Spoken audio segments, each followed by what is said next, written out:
Hello' guys, মই আজি আপোনালোকৰ আগত বনাব আহিছোঁ চাউলৰ পিঠা। ঠিক আছে, এতিয়া আমি বনাওঁ আহক। এইখিনি মই চাউলৰ গুড়ি বাতি এটাত উলিয়াই লৈছোঁ।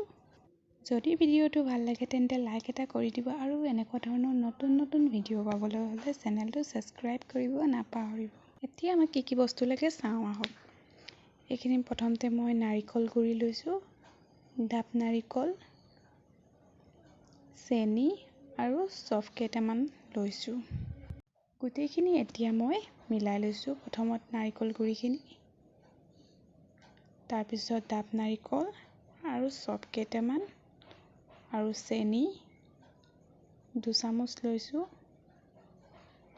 পানী দি মিলাই ল'লোঁ। এয়া চাওক, ধুনীয়াকৈ চামুচখনে ফেটি মিলাই ল'লোঁ। তাৰপিছত গৰম কেৰাহীখনত ৰিফাইন তেল ঢালি ল'ম। তেলখিনি যেতিয়া গৰম হৈ পৰিব তেতিয়া চামুচেৰে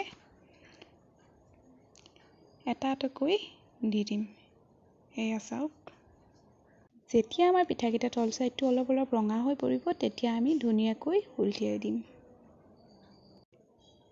এয়া দেখিছে, পিঠাকেইটা আমাৰ ৰঙা হৈ পৰিছে। এয়া দেখিলে আমাৰ এতিয়া পিঠাকেইটা ৰেডি হৈ গ'ল ইমান কম সময়ৰ ভিতৰতে। ভিডিঅ'টো লাইক এটা কৰিব নাপাহৰিব কিন্তু। এতিয়া মই ধুনীয়াকৈ পিঠাকেইটা জেলিৰ লগত উলিয়াই লৈছোঁ।